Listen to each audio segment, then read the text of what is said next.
ہرقل شاہ روم نے قریش کے قافلے میں ایک آدمی بلانے کو بھیجا، اور اس وقت یہ لوگ تجارت کے لیے ملک شام گئے ہوئے تھے، اور یہ وہ زمانہ تھا جب رسول اللہ صلی اللہ علیہ وسلم نے قریش اور ابو سفیان سے ایک وقتی عہد کیا ہوا تھا۔ جب ابو سفیان اور دوسرے لوگ ہرقل کے پاس ایلیا پہنچے جہاں ہرقل نے دربار طلب کیا تھا، اس کے گرد روم کے بڑے بڑے لوگ، علماء، وزراء و امراء بیٹھے ہوئے تھے۔ ہرقل نے ان کو اور اپنے ترجمان کو بلوایا، پھر ان سے پوچھا کہ تم میں سے کون شخص مدعی رسالت کا زیادہ قریبی عزیز ہے؟ ابو سفیان کہتے ہیں کہ میں بول اٹھا کہ میں اس کا سب سے زیادہ قریبی رشتہ دار ہوں۔ یہ سن کر ہرقل نے حکم دیا کہ ابو سفیان کو میرے قریب لا کر بٹھاؤ اور اس کے ساتھیوں کو اس کی پیٹھ کے پیچھے بٹھا دو۔ پھر اپنے ترجمان سے کہا کہ ان لوگوں سے کہہ دو کہ میں ابو سفیان سے اس شخص یعنی محمد صلی اللہ علیہ وسلم کے حالات پوچھتا ہوں، اگر یہ مجھ سے کسی بات میں جھوٹ بول دے تو تم اس کا جھوٹ ظاہر کر دینا۔ ابو سفیان کا قول ہے کہ خدا کی قسم اگر مجھے یہ غیرت نہ آتی کہ یہ لوگ مجھ کو جھٹلائیں گے تو میں آپ صلی اللہ علیہ وسلم کی نسبت ضرور غلط گوئی سے کام لیتا۔ خیر، پہلی بات جو ہرقل نے مجھ سے پوچھی وہ یہ کہ اس شخص کا خاندان تم لوگوں میں کیسا ہے؟ میں نے کہا وہ تو بڑے اونچے عالی نسب والے ہیں۔ کہنے لگا اس سے پہلے بھی کسی نے تم لوگوں میں ایسی بات کہی تھی؟ میں نے کہا نہیں۔ کہنے لگا اچھا اس کے بڑوں میں کوئی بادشاہ ہوا ہے؟ میں نے کہا نہیں۔ پھر اس نے کہا بڑے لوگوں نے اس کی پیروی اختیار کی ہے یا کمزوروں نے؟ میں نے کہا نہیں، کمزوروں نے۔ پھر کہنے لگا اس کے تابعدار روز بڑھتے جاتے ہیں یا کوئی ساتھی پھر بھی جاتا ہے؟ میں نے کہا نہیں۔ کہنے لگا کیا اپنے اس دعوی نبوت سے پہلے کبھی کسی بھی موقع پر اس نے جھوٹ بولا ہے؟ میں نے کہا نہیں، اور اب ہماری اس سے صلح کی ایک مقررہ مدت ٹھہری ہوئی ہے، معلوم نہیں وہ اس میں کیا کرنے والا ہے۔ ابو سفیان کہتے ہیں میں اس بات کے سوا اور کوئی جھوٹ اس گفتگو میں شامل نہ کر سکا۔ ہرقل نے کہا کیا تمہاری اس سے کبھی لڑائی بھی ہوئی ہے؟ ہم نے کہا کہ ہاں۔ بولا پھر تمہاری اور اس کی جنگ کا کیا حال ہوتا ہے؟ میں نے کہا لڑائی ڈول کی طرح ہے، کبھی وہ ہم سے میدان جنگ جیت لیتے ہیں اور کبھی ہم ان سے جیت لیتے ہیں۔ ہرقل نے پوچھا وہ تمہیں کس بات کا حکم دیتا ہے؟ میں نے کہا وہ کہتا ہے کہ صرف ایک اللہ ہی کی عبادت کرو، اس کا کسی کو شریک نہ بناؤ، اور اپنے باپ دادا کی شرک کی باتیں چھوڑ دو، اور ہمیں نماز پڑھنے، سچ بولنے، پرہیزگاری اور صلہ رحمی کا حکم دیتا ہے۔ یہ سب سن کر پھر ہرقل نے اپنے ترجمان سے کہا کہ ابو سفیان سے کہہ دے کہ میں نے تم سے اس کا نسب پوچھا تو تم نے کہا کہ وہ ہم سے عالی نسب ہے، اور پیغمبر اپنی قوم میں عالی نسب ہی بھیجے جایا کرتے ہیں۔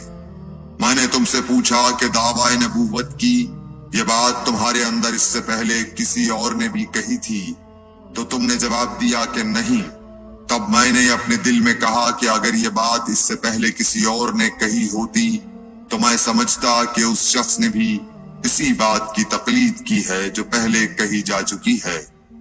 میں نے تم سے پوچھا کہ اس کے بڑوں میں کوئی بادشاہ بھی گزرا ہے؟ تو تم نے کہا کہ نہیں۔ تو میں نے دل میں کہا کہ ان کے بزرگوں میں سے کوئی بادشاہ ہوا ہوگا تو کہہ دوں گا کہ وہ شخص اس بہانے اپنے آباء و اجداد کی بادشاہت اور ان کا ملک دوبارہ حاصل کرنا چاہتا ہے۔ اور میں نے تم سے پوچھا کہ اس بات کے کہنے یعنی پیغمبری کا دعویٰ کرنے سے پہلے تم نے کبھی اس کو دروغ گوئی کا الزام لگایا ہے؟ تم نے کہا کہ نہیں۔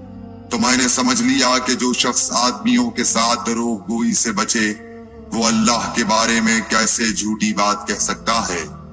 اور میں نے تم سے پوچھا کہ بڑے لوگ اس پیرو ہوتے ہیں یا کمزور آدمی؟ تم نے کہا کمزوروں نے اس کی اتباع کی ہے۔ تو دراصل یہی لوگ پیغمبروں کے متبعین ہوتے ہیں۔ اور میں نے تم سے پوچھا کہ اس کے ساتھی بڑھ رہے ہیں یا کم ہو رہے ہیں؟ تم نے کہا کہ وہ بڑھ رہے ہیں، اور ایمان کی کیفیت یہی ہوتی ہے حتیٰ کہ وہ کامل ہو جاتا ہے۔ اور میں نے تم سے پوچھا کہ آیا کوئی شخص اس کے دین سے ناخوش ہو کر مرتد بھی ہو جاتا ہے؟ تم نے کہا نہیں۔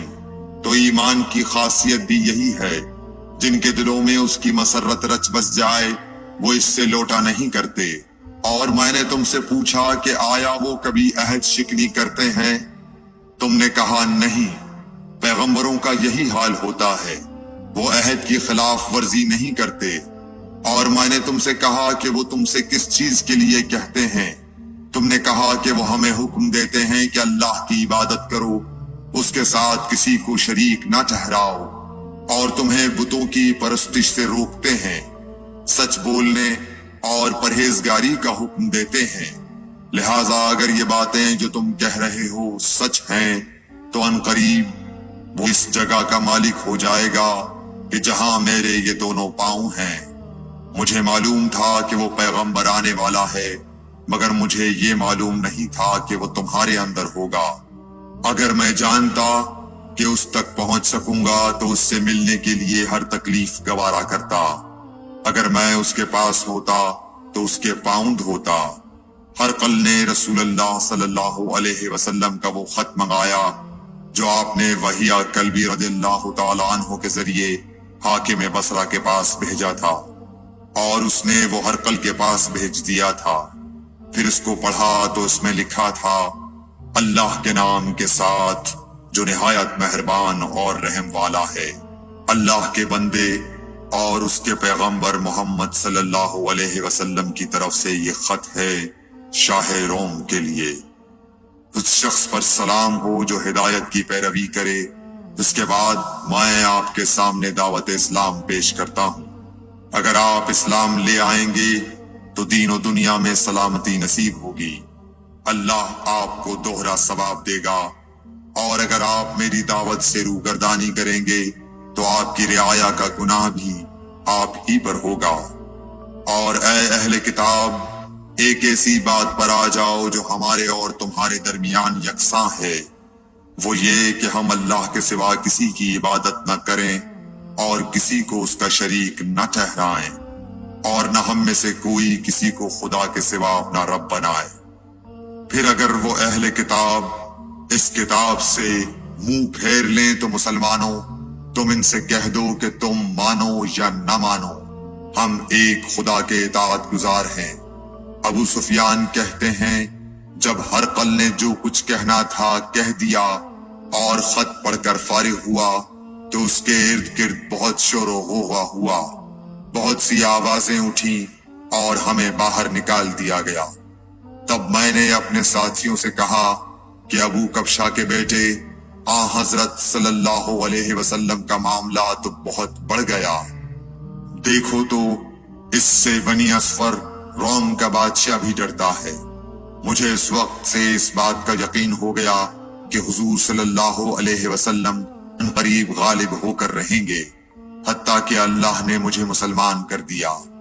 راوی کا بیان ہے کہ ابن ناطور ایلیا کا حاکم ہرقل کا مصاحب اور شام کے نصارہ کا لاٹ پادری بیان کرتا تھا کہ ہرقل جب ایلیا آیا ایک دن صبح کو پریشان اٹھا تو اس کے درباریوں نے دریافت کیا کہ آج ہم آپ کی حالت بدلی ہوئی پاتے ہیں، کیا وجہ ہے؟